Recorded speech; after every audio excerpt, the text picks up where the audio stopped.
Good morning, and welcome to this early morning intelligence explainer. I'll be your host today, delivering the Stylo News Intel update and Middle East situation report for the 29th of July, 2026. We're going to step right into the data today, impartially breaking down the facts on the ground without the speculation. Before we dive into the analysis, a quick acknowledgement of today's sponsor, ProWave AI. They're the developers behind Stylo Intel Ops, which is a really remarkable AI-powered open-source intelligence program, as well as the commercial news platform Stylo News, available on both web and mobile apps. It's exactly this kind of advanced data aggregation that makes structured, objective analysis like ours possible.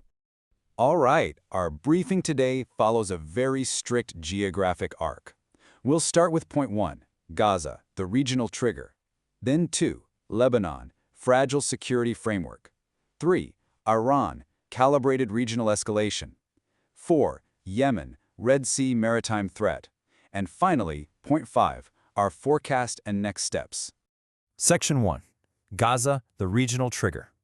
Now, while this obviously originated as a localized conflict, Gaza really remains the political center of gravity for the wider regional confrontation we're seeing.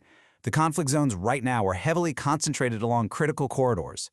When we look at regional stability models, there's one primary analytic question driving everything. What is the likelihood of Hamas voluntarily disarming? How we answer that shapes literally every other actor's decisions moving forward. While the current intelligence estimate gives us a high-confidence assessment, Hamas is highly unlikely to disarm voluntarily anytime in the near term. We're observing a complete deadlock. You have external forces demanding structural disarmament and the total dismantling of command structures. On the flip side, Hamas leadership is calling for a permanent ceasefire without any intention of surrendering their arms. For them, armed resistance is absolutely central to their legitimacy and their coercive power. And that assessment perfectly aligns with the broad open-source reporting and prevalent social media sentiment we're tracking. If you analyze regional digital platforms, there's a clear consensus: Hamas is rejecting disarmament.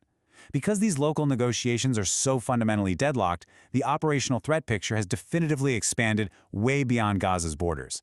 The military center of gravity is now shifting to a regional level. Section 2. Lebanon, fragile security framework. Shifting our focus to the northern theater, Lebanon's delicate internal security structure is currently facing severe external pressure.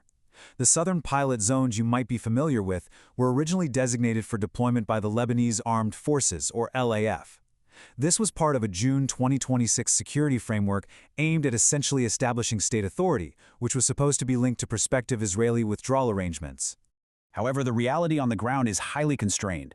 The Lebanese military openly asserts that ongoing Israeli actions and strikes are actively degrading this entire security framework, essentially blocking the LAF from taking over those pilot zones.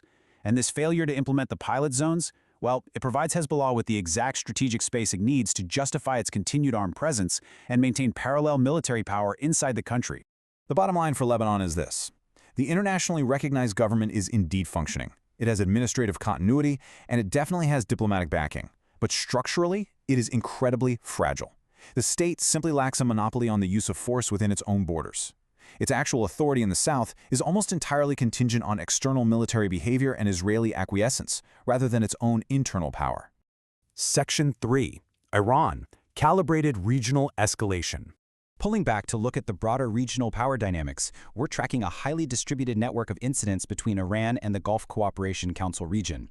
U.S. strikes are continuing inside Iran while Iran is responding through both direct and plausibly deniable proxy attacks across several different borders. Our intelligence estimates suggest that Iran is currently operating under a doctrine of what we'd call calibrated theater-wide retaliation. They are under immense domestic pressure to respond to U.S. strikes, so they are actively imposing costs and pushing the battle space outward.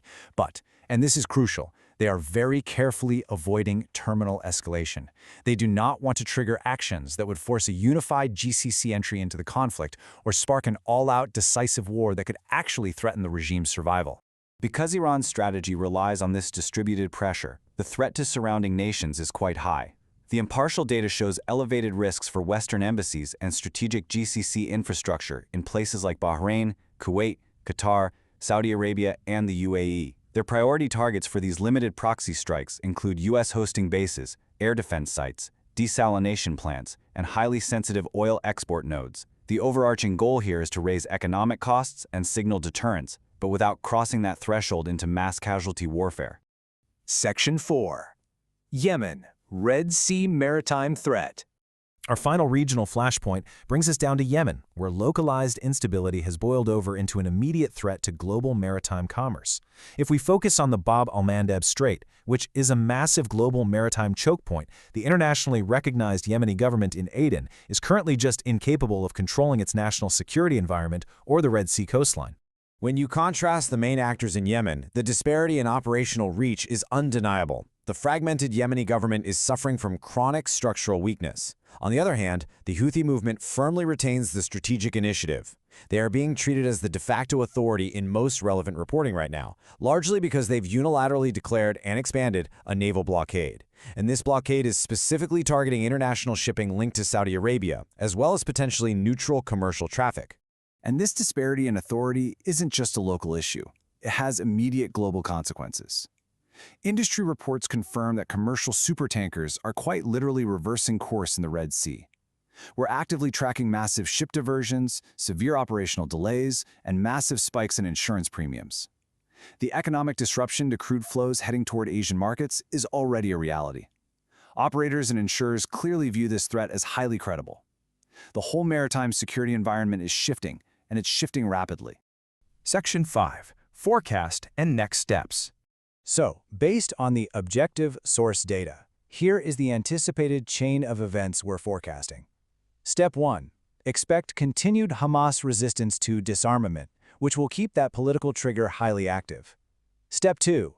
Look for ongoing delays in Lebanese armed forces deployments down south, allowing Hezbollah to maintain its armed posture. Step 3. Iran will undoubtedly continue its calibrated proxy strikes across the GCC, keeping up theater-wide pressure without seeking total war. And Step 4. We will likely see a shift from coercive signaling to active interdiction and counter-interdiction operations in the Red Sea as Saudi coalition forces signal their intent to protect international shipping. The friction across this entire region is exceptionally high right now, and the balance of power is incredibly fragile. The military center of gravity has shifted from a local trigger in Gaza to this vast, complex web of theater-wide deterrence. And that leaves us with one provocative, critical question to monitor in the days ahead. In a climate of such carefully calibrated escalation, which regional actor will miscalculate and risk the first definitive terminal escalation? Well, that concludes today's Intelligence Update Explainer. Thank you so much for tuning in and seeking out a structured, factual understanding of these complex events. If you found this breakdown valuable, we highly encourage you to listen to the Stylo News Intel Update Morning Podcast. It's a great deep dive where we analyze 2 weeks of events in specific regions in much greater detail. You can find it on your favorite podcast channel or just click the link in this post. And for AI-powered open-source news on demand, make sure to subscribe at stylonews.com. Stay informed and have a great day.